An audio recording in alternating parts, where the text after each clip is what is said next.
Cedric Maxwell podcast is brought to you by Prize Picks and the Game Time app. All right, it's a brand new episode of the Cedric Maxwell podcast. I am Josue Pavon alongside, of course, Cedric Maxwell, and we got our special guest, Sherrod Blakely, in the building. 1/3 of the NBA Big Three podcast, and of course, support for CLNS Media. How you doing, Sherrod? What's going on, man? I know the summer's winding down here. How's everything, though? Good. It's wonderful, man. I'm just glad to see you are up and upright. I mean, you're still in the wilderness. I'm just glad to see you still alive. Because it's still summering out here, man. I gotta Josue, enjoy these final days. Brothers in the woods, in the wilderness, I'm just not used to seeing this. Usually, we go through the woods as we trying to get somewhere else.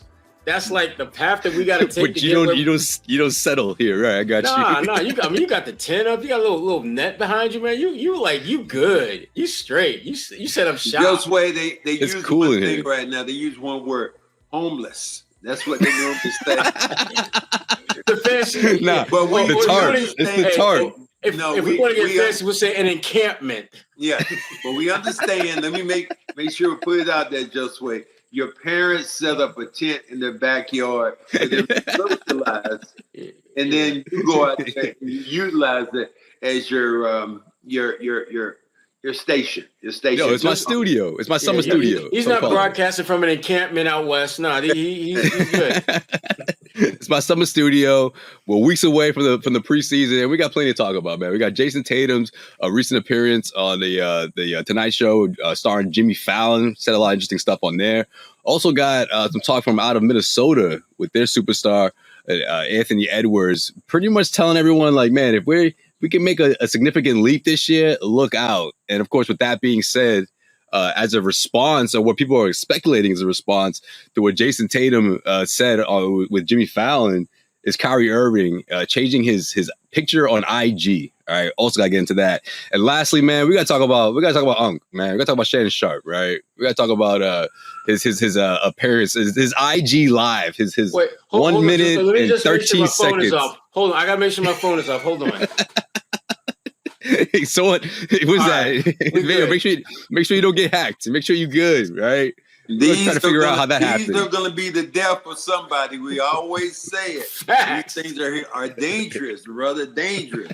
Facts, this is the one thing that you've been on, and we've all been on these before, where you have it in your hand, you're talking to somebody, you're going, damn, where's my phone at? I need to find my phone. Somebody said, well, what are you talking of?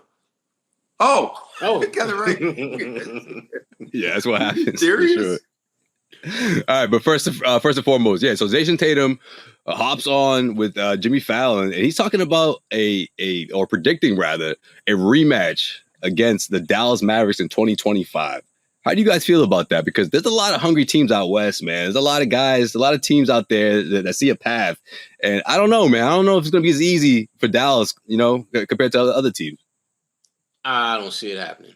I just don't. I think there are too many teams that are too motivated, too talented, and to when you look back at Dallas's path there, I mean, they got some breaks that obviously you cannot bank on getting those same breaks a second time. And people say, well, what about the Celtics? Here's the problem with that argument, though. The Celtics gave every single team in the league a shot to knock them off throughout the regular season. And last I checked, they had the best record. So if you got the best record throughout the regular season and you go into the playoffs, I think it's pretty safe to assume that you expect to be the last team standing, considering you were the last team standing with the best record before let's start it. But as far as out west, I look at Oklahoma City. I look at Denver is always going to be in the mix. Minnesota, they're a good team as well. And Dallas, they're going to be all right, but I don't feel they've done enough to where you feel as though they are going to be the team that will clearly and undeniably be that team. And Tatum, I just remember listening to him, and Tatum was struggling to come up with a damn team. Because real talk, I think Tatum was thinking, it don't really matter who's coming out west. I haven't even thought about this. I'm just thinking about getting back to the finals, right? Because I remember watching it, and I'm looking at it because he asked him the question twice. And the first time, Jason was like, I don't know. Translation, it really don't matter. Because we're better than all of the squads. But let me just give him an answer because he ain't gonna let me go. Yo, look, you want to have some big balls. That would have been big balling time right there if you said that. I don't give a damn who it is coming up. We coming out the East, and the There's rest a of these gap dudes right now. I wish you just said, hey, there's a gap. All right, there's a significant gap. So let's see who can catch up. That would have been, yeah. I mean, when your head coach is talking about, forget about the bullseye on the back, keep that crosshairs on us all the way. Bring that heat. We want it. When your head coach is talking that kind of noise, yeah. You better be. Well, I tell you what, all this talking, you better be able to talk it and walk it at the same time. Right. There are guys right there. They do. But the only thing I say about that, the Celtics always have a bullseye on their back because they're the Boston Celtics. So it's not going to be that much different. But if you're the world champions, there's still a little bit extra motivation for teams to try to knock you off. So, but again, I'm like the rest of you guys. If the Celtics are healthy and playing that kind of basketball, you tell me the teams right now they're going to catch up.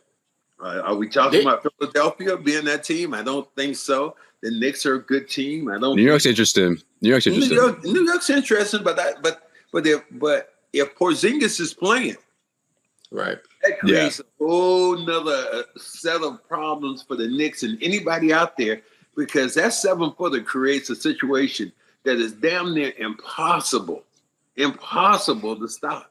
And that was even with Joker last year. Joker playing, he went at Porzingis, took him on the inside, posted him up, banged him around.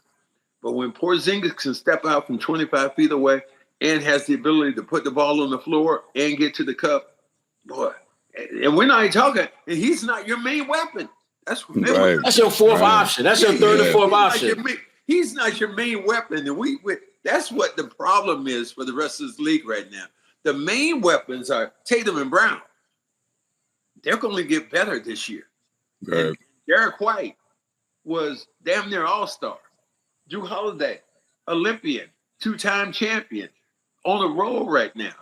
I mean, health-wise, if this team could stay where they're at, the only thing that bothered me, I've saw a couple of things on the internet here lately, is saying that Al Horford was retiring. Al Horford's gone. He's not coming back. Who said that? People are still saying that? Did anybody talk to Al's wife? He got $10 million coming this year. What the hell is that?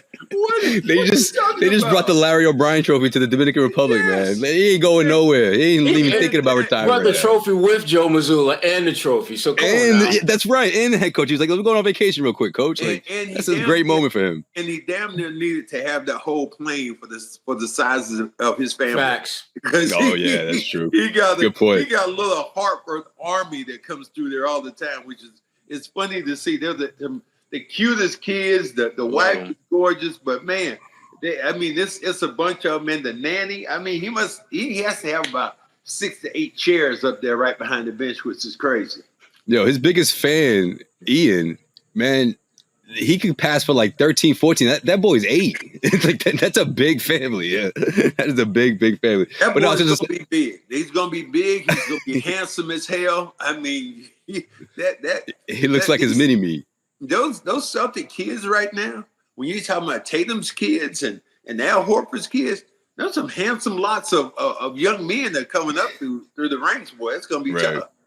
Well, the reason I said New York is interesting is because they're the only team that I look at that has the kind of depth that could sort of compete with the Celtics. I'm saying they're on another level or even the same level, but they can compete. When I look at a team like the Dallas Mavericks, I don't see that at all. I mean, that's something we learned from the NBA Finals, from the playoff. They're just not a really deep team. And okay, you add Klay Thompson, but what about the depth? What about the secondary guys? I just think that's a part where the Celtics have a mile, advantage. Here's the thing. Compared to these other teams. I want to ask you guys both. Here's one of the problems I think you have with the Knicks right now. And people aren't going to talk about it. But Hartenstein is going to be a big hole for those guys. That's a big loss. Because he did all the dirty work. He got offensive rebounds. He only got better. And when you lose that dirty, who's going to be able to do what he's able to do for the New York Knicks?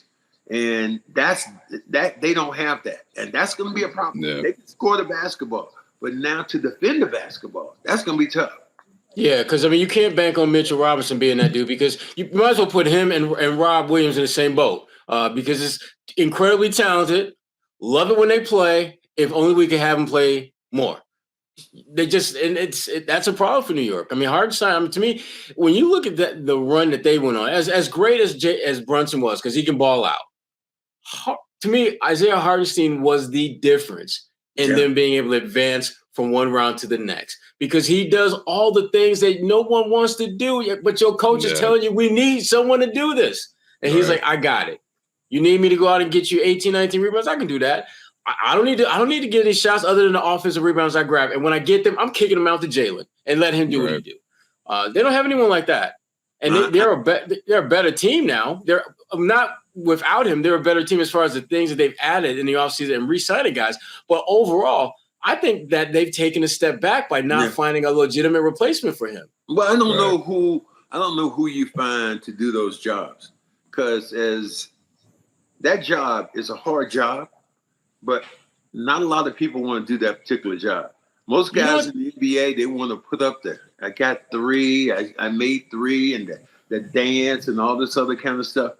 That job was a selfless job that you had to get in there, and your teammates understood it. Media understood it, but not a lot of other people. But obviously one team understood it was OKC. Then OKC was the one that gave them all that money and to do something that's going to make them better. That's going to make them a lot better, because they have that guy that Chet Holmgren was a nice player, but even though he wasn't physical, Hartenstein was physical as hell, and you couldn't keep him off the glass. Nope. Right. Yeah, that's true, man. That's a come up for OKC for sure. They got too. That's another team. Yeah, I thought the guy that New York, to me, would have been a great replacement. I don't think he's as good, but I think it would have made a lot of sense. Is Andre Drummond. That's literally the one thing that even at his advanced stage, that's the one thing he can do still. He can get you rebounds. You need someone who, I mean, he's going to want a few more touches than Isaiah. But you know what? If you can go out and give me 10, 11 rebounds, and I got to give you the ball like 2 or 3 more times than the other dude, I can do that. The only reason I think that it's different because, and I'm not saying anything bad about Drummond, because I think Drummond is a legitimate, solid backup now. But when I look at Hartenstein, was his basketball IQ. His basketball IQ was off the charts with his ability. Did not have he maximized everything that he did well. He didn't try to take no threes. He was just trying to get a rebound. He had the little short shots on the inside. He set vicious picks, and he knew how to play on the defensive end. We've never thought of Andre Drummond being a defender. True. In any time we've ever seen him in this league. He's never been a defender. Now, he'll make some steals, but he's not going to really change the dynamics of what other guys are doing if he's guarding them. Yeah, plus Hartenstein's 5 years younger. He's only 26. Andre, 31 is not old, but 26-year-old Hartenstein, I mean, he got another good 8, 9, 10 years in the league. Andre LeBron and I feel like he's like 38. I know. What you saying 31 isn't. 31 years old. I was at 32. That was about my last call for alcohol. I was in the club. You got any more drinks? No more drinks. You good? You good? You didn't get your last drink. But is that? You got your last swig of Dr. Pepper, or you got Sprite or something like that to go good. Yeah, you were good. But at 32, I was done. And now it is the difference in day and night when we look at these guys and we think when a guy is 31, 32, he's in his prime right now. I know, that's crazy. Playing, that was in. They were rolling you out where's the next pasture at? Or where's the next, we're gonna take you. You're that dog that you have that's been limping and dad took Lassie out today and he didn't bring him back. What happened? Oh no! You got his collar in your hand. What do you mean you don't know? He gone. It's the end of the line, right? He gone. So this thing with age, I think, is amazing to me. LeBron has done all these things that change what we believe, especially with Drummond, in the fact that if you can't defend, which he's not a defender, and you don't have three-point ability, a lot of times in this league now you're not as important, because those are the things you have to do. You have to be able to knock down the three consistently. You have to be able to defend the basketball consistently. And if you don't do those things, you can rebound all you want to. I'm not sure what that gives you. And I'm not sure. And I've never known Drummond to be, this excellent passer. So, Right. Prize Picks is America's #1 daily fantasy sports app. They've got over 5 million active members. Look, it is the easiest and most exciting way to play daily fantasy sports. Now, unlike all the other apps, Prize Picks, it's just you against the numbers. That's it. Now, you can win up to 100 times your money on Prize Picks with as little as 4 correct picks. And 1 Caleb Williams passing yard gets you 1 win on Prize Picks every week in September. That's right. Only 1 yard gets you an automatic win every football weekend in September. 4 weeks of free W's. Don't miss this deal on Prize Picks because it's gone when September ends. Now, here's an example of a player projection lineup. You could be going Tyreek Hill for more than 90 receiving yards or Dak Prescott for more than 263 passing yards. On the other end, Josh Allen for less than 240 passing yards and CeeDee Lamb for more than 96 receiving yards. You like those picks? So download the Prize Picks app today and use code CLNS and get $50 instantly when you play $5. That's code CLNS on Prize Picks to get $50 instantly when you play $5. You don't even need to win to receive the $50 bonus. It's guaranteed. Prize Picks. Run your game. So like I said at the top, man, in light of Tatum's comments, the next day, I want to say maybe less than 48 hours later, Kyrie Irving changed his Instagram profile picture to him standing on the Celtics logo, which of course got Celtics fans all in his mentions about this speculated or prediction of a rematch in 2025. But how do you guys feel about that, man? I don't hate it. Like, look, if he wants to get his team all riled up and everything, and I've already read about the Dallas Mavericks already doing offseason workouts out in LA, got Klay Thompson in the mix and all that stuff. Hey, good for them. Kyrie's supposed to be back for training camp after getting surgery on his left hand. Good for them, man. But I don't know. I think it's going to be really hard for them to get back to the NBA Finals when you look at some of the teams that we just mentioned standing in their way in the Western Conference. I don't care how much time you spend in the gym, how many sand dunes and hills you run out and wherever you want to be. The bottom line is this: Derek White, Drew Holiday, Jaylen Brown. Okay, step on Lucky all you want to. You still won't have to deal with them 3. And we ain't talking about Tatum. We ain't talking about, Porzingis. We ain't talking about a head coach who is clearly getting better from one year to the next, who already got a chip under his name and already come to the game with a chip. He ain't talking about like bullseye. He talking about like crosshairs on. You have a team, Kyrie, that wants to smoke. They literally are begging you to say, please, begging you. Bring this smoke. And the reason why? Because they got a team full of flamethrowers. They got a team. I mean, you go 1 through 8. Every single one of them can light you up easily. And then you add a guy named Lonnie to the mix, didn't you? Oh, God. Lonnie is that dog that people don't realize is a dog yet. Cedric, that boy got dog. He has got the dog that people don't know about. And he's getting paid, and he's underpaid. And man. Ooh, there's 31 teams that listen. He's got a lot to prove. Wait a minute, is that the thing we go? Yes, because that's what people are gonna be doing when they see Lonnie drop like 25 on Brooklyn, drop 28 on Dallas. Here, Josue, we're going to show you. Josue, I'm going to show you something that you don't know. This is really good. This is a black father when his son does something that he didn't like. And then oh, that's what that is. Hey, look, I'm telling you now. You can look at that dude. Yeah, he's been there with that going. Not it's gonna hurt me more than it's gonna hurt you, is it? Not that one, not that line. Not that one. You gonna get that line, are you? Son, this is gonna hurt you than and my mom. No. My mom Yeah, but you never believe that though. It's gonna hurt me more than it hurt you. No, it ain't. or you think I want to do that? Yeah, I do, Dad. I do. Because why else did you do it? Oh That is what they should have said back in the day. They didn't get that line because back in the day, if you had a black father in the house with you, you didn't want that smoke. You didn't want that smoke. You didn't want you didn't want to see that clock turn to 5 o'clock because you know he's walking in that door, and all hell was about to break loose.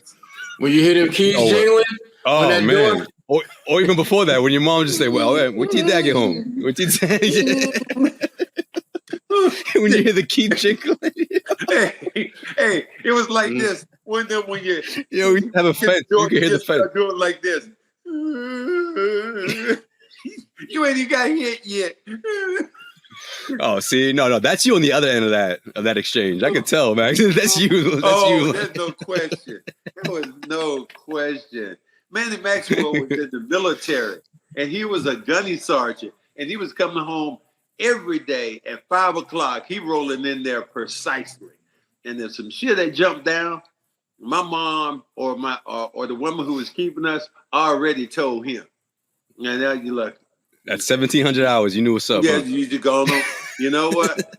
Going on back to the room. Just going on back there. Go on back there. It's about to be all. And like I say, it's about to be all that popping. As soon as how about this one? Who you gonna call? Oh, you gonna call who? Social who? For that? Well, who you gonna call? Oh, I didn't even drop that line. I don't know. I wasn't that kid. Nobody. I knew better. Only person you wanted to call at that time was Jesus. That's all. Stupid. Oh, Jesus. All right, moving on, man. You guys giving us flashbacks here. Chill. All right. So one guy who definitely wants all that smoke is All-Star Anthony Edwards, man. He was captured in a Timberwolves video during a recent workout. And he's saying to everyone that, man, pretty much look out. If us three, and that's considering him, Nas Reed, and Jaden McDaniels, if us three can be consistent, y'all are in trouble.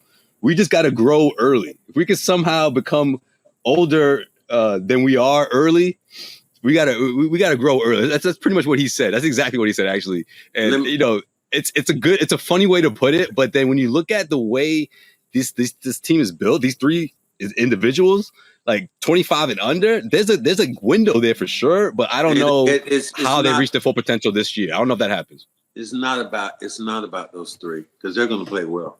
It's about the big guy. It's about Cat. Karl Anthony Towns. Karl Anthony Towns is the key because he can disappear on you, and you can't have people disappearing in the playoffs. Yeah, I know that boy. I know that boy is going to bring it. He's going to bring it every night.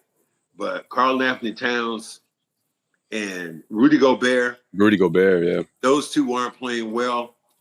Then you can have all the point guard stuff you want to, razzle dazzle. You ain't going nowhere. And that was a problem for them last year. When Rudy Gobert played well, when Karl Anthony Towns played well, they won basketball games. When they didn't play well, and he didn't play well in the last series, they got smoked. The problem for them, and I agree with you, Max. I'm gonna be more specific though. I'm gonna put it on Gobert, and I'm gonna tell you why. Because Gobert is supposedly this great, all-time great defensive player, and yet how many times have we seen Minnesota literally have to get his 7 foot and some change ass off the floor because he is a defensive liability? How can you be the defensive player of the year for the season, and yet there are matchups where you are a defensive liability? Ben Wallace never had that issue. Dikembe Mutombo never had that issue. When you start talking about the all-time great elite defensive bigs, they never had that issue. Let me. Luka put him on blast, man. Or exposed him rather. That's great that you say that, but if Dikembe was playing this era, he might be a liability. But you know what though? He might be a liability from the 3-point line. Ben Wallace wouldn't have been because Ben could move his feet, but Dikembe, you put him in a pick and roll situation with the 3-point shooters. They didn't have those during the time he played. The guard came off that pick. He was coming right towards Dikembe. The guard coming off the pick now. He's flaring out, and it's time to dance. And Dikembe didn't want all that smoke from that area. But here's the thing that to me, I can't understand. Rudy should be more nimble than Dikembe. Rudy looks as though he should be a little bit more athletic and able to deal with that better. Right. He's not. And that's why I have never voted for Rudy Gobert first team All NBA defense, never, because if I gotta get your ass off the floor, and you want to be the best at that particular position, doing what I shouldn't have to get your ass off the floor for, how does that equate? That's why, to me, Minnesota is never going to win a championship unless they hit the absolute perfect storm where they play a team that does not have a big that can knock down threes. Because as long as they're playing teams that have one cat who can stretch the floor and put Rudy in pick and roll situations where he's got to go out and guard somebody, they're not going to win that series. Well, you might be right about that, but at the same time, I think you have equalized in the fact that it's a good place to put him on the bench and have Naz Reid in the game. I would. And when you have him with the ability to knock down the three to defend the 3-point line, and you have Cat playing the center, because you don't have any dominant centers these days. The only one you think about is the Joker. Other than the Joker, who's going to back you in and do what he wants to do. Maybe you think about Embiid. Those are the two. Yeah. The game has changed. So if you're the coach, that might be your decision. To me, it's easy. Put Rudy right here. Rudy, come over here, take a seat. Grab this towel, hold this towel, and when we start doing things, get it going. Yeah, that's your job. Polyproof Francais, your ass right here, okay? Right? I don't know if that's a French word, but damn it, I'm using it, okay? Rudy, that playing time, say bonjour to that playing time, Rudy. Bonjour to the playing time. Or Cat. Cat's been in the league long enough, man. Like, you would think he would, because think about it. What he does to opposing teams and opposing defenses, you would think that he would, okay, I got to make sure I come correct on the defensive end of the floor and be able to defend the perimeter. Cat's problem is, though, Cat doesn't think the game out. No, and he doesn't. How many times we've seen him make the most stupid fouls in a situation that is so obvious, and then throw his hands up like, I didn't do that. Oh, he's always doing that. He's made some of the dumbest. How many times we've seen him out of a game for trying to make a steal on a guard, bringing the ball down the floor? That's not going to happen. He doesn't play the game smart. He should be a lot smarter. His basketball IQ should be higher in what he can do and what he can't do, and stay out of foul difficulty. Okay, let the guy score instead of you being sitting on the bench and not having anything to do with the game. So I'm sorry. You can talk about those three guards all you want to. And I do believe that, Anthony's, he's going to be a hell of a player, but you're going to have those other guys, those swing guys. It's like, it's like the election right now, the damn swing states. That's what we're looking at. We ain't looking at Trump doesn't even come right now to Massachusetts. He don't even go near California. He's not going to waste his time. Go to New York. It's the swing states. Like, he's here in North Carolina. Kamala's here in North Carolina. They go to Pennsylvania, Wisconsin, all those. So the swing players are going to be the difference in what they do as a team. Mm-hmm. That's a good way to put it. It's interesting though, because going into the off season and the second apron and all that, like, there's so many like restrictions for teams that they can't just go out and get like a 6th or 7th man or a solid guy. You know what I mean? Or you can't just go out and buy one like you're used to, right? Whereas the Celtics set this thing up, but I was just gonna say, Max, they set this thing up years ago. Well, they extended them, right? Yeah, that's another part of it, Sherrod. Yeah, a lot of dough being tossed around, but they had to trade for your Derek Whites. You had to trade for, when they traded Al to get Al back. You had to trade a lot of those future first round picks that, let's face it, Danny would never do. But as soon as Brad got in charge, he was like, man, let's turn these future first round assets into players that can bring a championship. You know what I mean? And that's what happened. Danny is my guy, and I grew up with Danny. And he did a hell of a job when he was here with the Celtics. Oh, of course, right. But Brad Stevens, man, everything he has touched has turned to freaking gold. Because who would have picked? He's batting 1,000, Max. Batting 1,000. Who would have taken Joe Mazzulla? All those coaches you have over there. You take back row Joe. Yeah, why do you take Joe Mazzulla? And you got Damon Stoudemire over there. You got these other coaches. Why are you taking Joe Mazzulla? Did it work? Hell yeah, it worked. And you go out and say, I'm getting Derek White for 2 first-round draft picks. Did it work? Did he know? And then on top of that, you got to be lucky too. How did he know that Drew Holiday was going to be available after he traded away the best defender the Celtics have had in years in Marcus Smart. Damn lucky. He needs to be. If you go to a casino, take Brad with you. If you throwing dice, you let Brad blow on the dice or spit on them or whatever it is. You let Brad have the damn dice, okay? I'm gonna sit there. We're rolling with Brad because he has been unbelievable. Nobody talks about that. For the pieces he's put together, Joe Mazzulla to come in, and this is after everybody was damn near in tears when you lost eBay. People were like, "Oh my God, what's going to happen?" I remember in the middle of the night, and then we all got that call going, "Celtics are fired right now." Ime, do you know anything? I don't know shit. I don't know nothing. What do I know? Sherrod, Max called me at like 11 o'clock that night. I'm like, Max, you tell me what happened, man. What you mean? That was a crazy night. That was a wild night. You're closer than we are because you do the beat and you're around. Did you have any when it happened? Did you have any? And you can be honest with us, our boys. Did you have any and all of our listeners? What happened? Did I what? Say that again? Did you have any idea what had happened? No.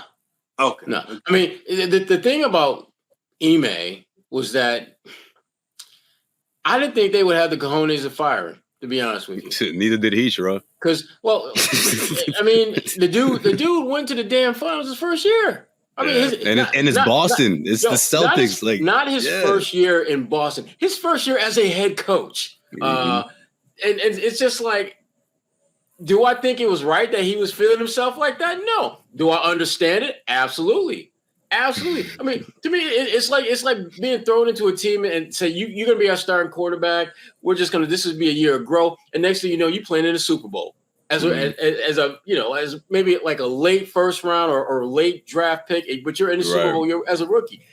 That next year, you're going to be feeling yourself in a way that you weren't before because it's just like, shit, if I can do this, and I didn't really know exactly what I was doing because everything was like basically read and react. Now that I know what this looks like, oh my God. Well, let me ask you this. What was your reaction though? Because when you got the call just like us, and somebody had to call you and say, yo, man. Like, what's your honest opinion? Right. What was you're like, huh?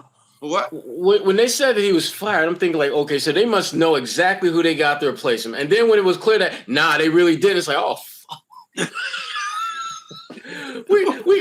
They're going back to the lottery. I was thinking, what did he do? Lottery. Tatum is going to want to be traded. Yeah. Jalen is going to be traded. Al Horford's going to be like, forget this. I should have stayed in Philly. What am I doing here?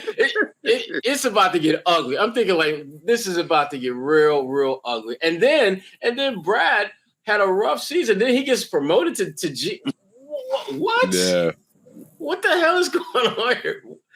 And I give Wick and Brad and those guys a lot of credit, man. I mean, they obviously a lot of things had to break their way, but there's no way all of these things could have broke their way if you did not have some kind of vision on the front end of how you thought this would play out.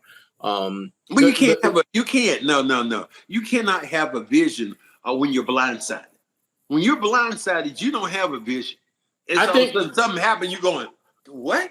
I mean, no, you know what? That's how. When I heard the news, I immediately called Josue. I said, Josue, what the hell is going on? Do you know Ime's got fired? You're going, huh? What are you talking about? I said, what do you know? He said, and I had all the reporters calling me, going, Max, what's going on? Yeah, give us the scoop. I don't know. You're asking the wrong. I don't know. But Max, the thing I would say, the vision for them, I think, was that, you know what? If we only get one thing right in all this, we're going to get our culture back. We're going to get it so that it's not an issue because this is a major blow to our culture. And if we win some games, great. But if we don't, as long as we get the culture back on track and get this thing pre-Ime culture-wise, we're going to be good. Now, did they anticipate they'd win this much with Joe? Hell no. Hell no. No one saw that coming. I think they were just hoping that he would do a solid job and they would stay, relatively in the thick of things in the East and they'd be good. But to win a championship, get to the finals, and do it in a way that's, I mean, let's be honest. Joe's all about shot. And their defense wasn't quite what it was before, but they were still winning games. And so, I mean, to me, the vision was that let's just get this culture back to where it was before. And if we win some games, great. And if we don't, then we don't. But again, they didn't just win some games; they won a hell of a lot of games. Yeah. And there's no way you can anticipate that they would have had this kind of success on the court. The culture-wise, I figured, Joe Mazzulla was a safe pick. Knowing his background, knowing what he values, the cloth that he's cut from as a person, as a coach, he is going to make sure that the foolishness that you had with Ime, that wasn't going to happen. You didn't have to worry about that no more. But can he win us some games? Because that's the fan coming out. Is the brother going to get us some wins? Yeah. And I give him a lot of credit, man. He did it his way. I mean, you think being there helps though, right, guys? Though, like being with that team, because if he was just a coach that just came in, was like, all right, guys, I'm taking over now. Like, I think him being on that bench, even though he's in the second row, sort of helped. No, because if you're the players, you're like, okay, he didn't sign up for this, but if you're the player, you're thinking he's on the second row. If you're the player, thinking he's on the second row. Exactly. So now you are a leader. He's on the second row, and he comes in. That the difference I always said between you and the head coach with the assistant coach is what about a half a foot, 6 inches or whatever it is. But for them to go what he did with this team at this time, and he's a safe pick.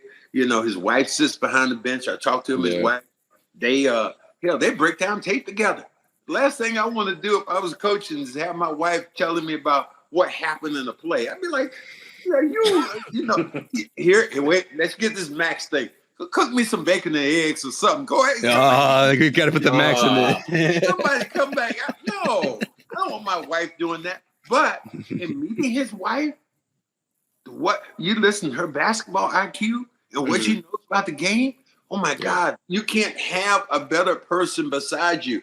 But man, that was a stroke of brilliance. Yeah. And I just didn't think that anybody could see that thing coming the way it happened, because this is, and even with this, and Sherrod and Josue, winning this year, to me, I didn't even really celebrate as much. I was more relieved because they were front runners. And people were doubting them the whole time. People saying, this is Buffalo. Every next team they play, this team is going to beat them. When Dallas got in the mix, Dallas has the best player right now. And Luka is going, and I said this was going to be 4-1 in the beginning. Luka is going to be the best player. Luka was far from the best player. It was Brown. It was Tatum. I mean, you can add different people in who played well. So I don't see Dallas making that move again. Unless somebody's going to show me a picture of Luka right now. He's lost about 25 pounds and he done put on muscle. Now he can defend the basketball because he couldn't. He ain't trying to be that dude yet. Well, if he ain't trying to be that dude, you ain't winning yet. I know, because after what happened in the final, then that was a huge storyline. He got exposed. Game 3, when he fouled out, he got exposed in a big way. And they need him in that game 3. Go ahead, Shannon Sharpe. You got exposed. Thank you. Thank you very much. I appreciate you. Good. I appreciate you leading to our next thing. That was really. You like that, see? That's right. I saw what you did there. This dude hosts a podcast, right? He knows. He got exposed. If you want to make a memory, you got to go to Game Time. All right. Game Time has a new feature called Game Time Picks that makes getting tickets to see your favorite teams play live even easier. Game Time Picks filters out the fluff to show you all the incredible deals and the great seats so you don't have to waste time searching through thousands of seats. You've got the super deal. Don't forget about the super deal. And curated deals. They make it easier to find the best price on great seats. And I think this is so cool is when you click on the ticket, right? You go to the app. If you want to go to a game in Boston, you want to go to a game in New York or Philadelphia, whatever, you go to the city and you click on the game you want to go to, and then they just show you a great, easy-to-read layout of the stadium. And then you click on the seat you want, and then you get a view of the seat right from there. Boom. You know what you're buying. So you get seat views before you buy, and they have the lowest price guarantee, event cancellation, protection, job loss. It's terrific. So toggling here with the Game Time app. Now, this feature shows the total upfront No surprise fees at checkout, so you know what you're dealing with. You don't click on the button after and you go, wait a minute, what's that extra $20 for? Also, Game Time will credit you 110% of the difference for the lowest price guarantee. They have the lowest price guarantee, or Game Time will credit you up to 100% of the difference. And your purchase is covered with the most flexible customer service policy in the ticketing industry. So, take the guesswork of buying tickets with Game Time. Download the Game Time app, create an account, use the code CLNS for $20 off your first purchase. Terms apply. Again, create an account and redeem the code CLNS for $20 off. Download Game Time today. What time is it? Game time. Good God, man. He couldn't stay in front of me right now, and I'm going to be 69 years old. I'm like, damn. This dude was a matador. It's like, this way, Tia said, this way, go ahead. It's like, damn. He was a walking easy pass. Pass. Well, shout out to ESPN Stephen A. Smith, because, man, he's out there saying Shannon Sharpe isn't tech savvy whatsoever. He's not astute at these type of things and going live, or he's not prone to do things like that. So not only is his for going live on Instagram, not only will he not be penalized by ESPN, but he's saying that no fine, no anything after Shannon Sharpe went live on Instagram, where you couldn't see what was going on, but you could hear. Why would you could hear something going on in the background? Why would you find him? What was it? Unless you found a way that he tried to set this up and then he got caught. I mean, what was the awkward moment you said to me, Josue, about a reporter? You said it was last week. You said something to me.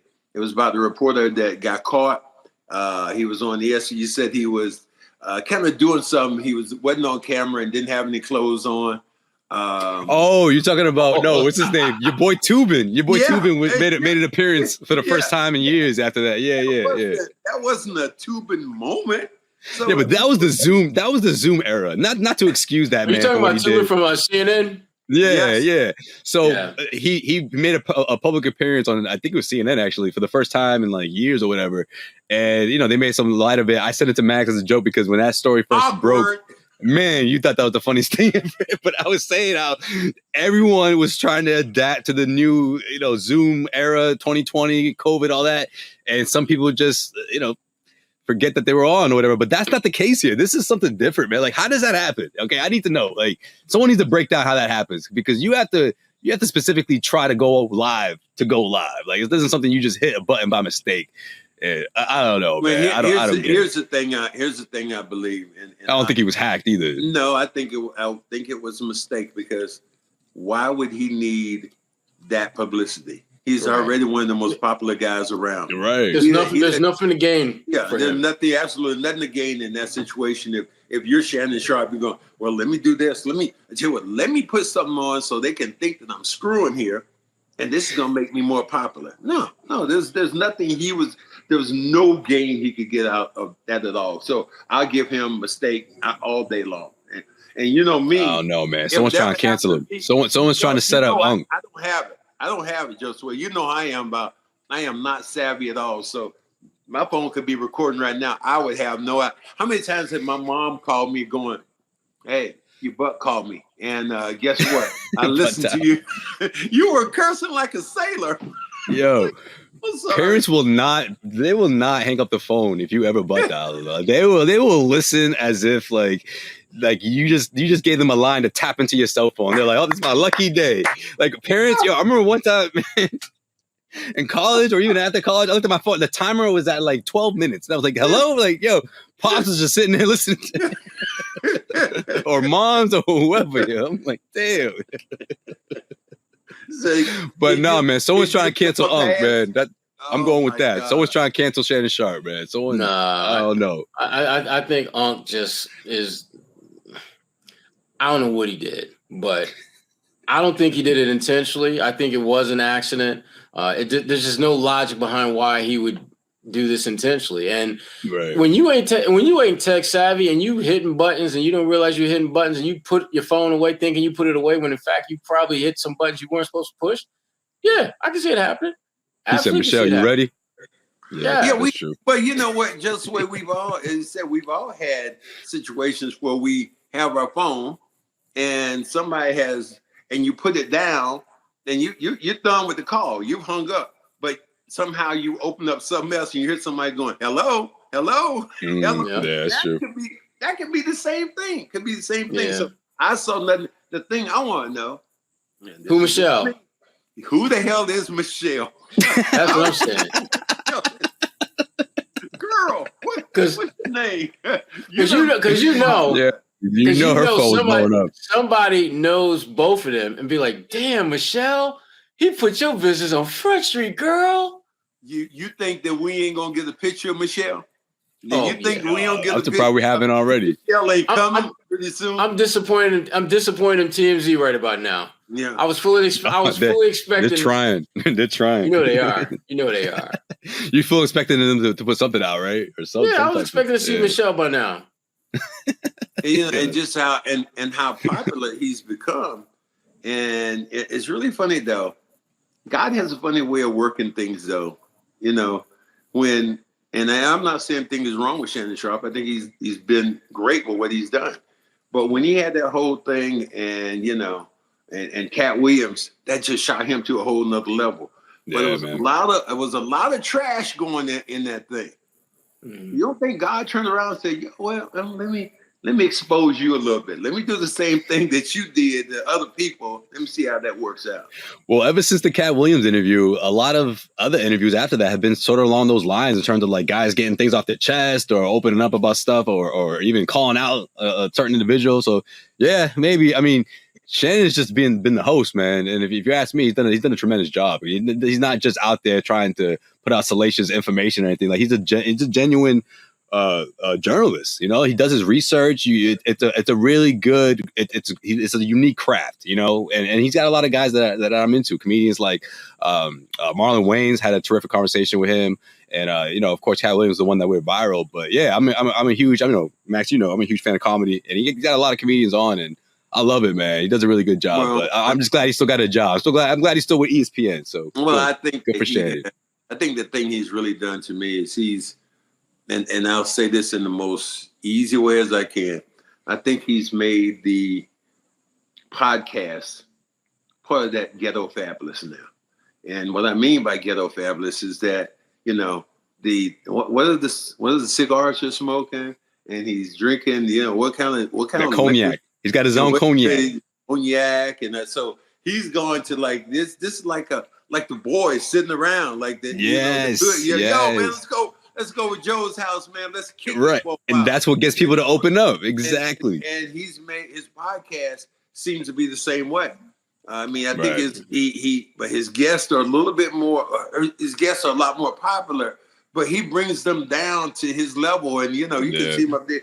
Yo, man, damn cognac, this Jack, man, this shit is right, man. This is right. So it's like you put a black man with some cognac and a cigar in front of a live mic. What do you think they forget? Might get out there? Well, they forget they're on camera, right? For real. For sure. All right. Well, that's going to do it for this episode of the Cedric Maxwell podcast, man. Sherrod Blakely, appreciate you coming on, man. Always fun to have you on. He's Cedric Maxwell. I am Josue Pavon, guys. Appreciate the support. You already know. Josue, before you finish this is the craziest part to me right now. Does this off season seem like it went like that? Oh man, the fastest one I can remember. Like, damn, I mean, didn't they just get the championship a week ago? But it's like we're back already. In 30 days or less, we're back.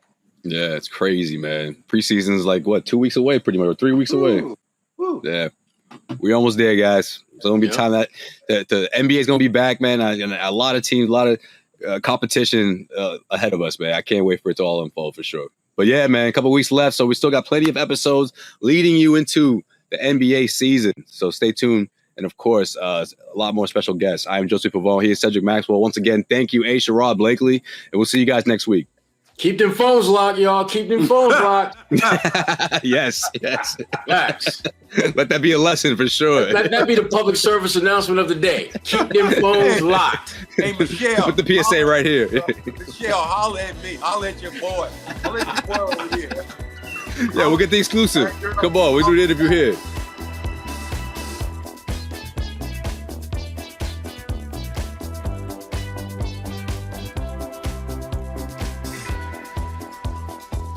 Josue Pavon here, CLNS Media, and if you made it this far, that means you really like this video. So hit subscribe, make sure you keep our notifications on, damn it, and we got plenty of great content coming your way.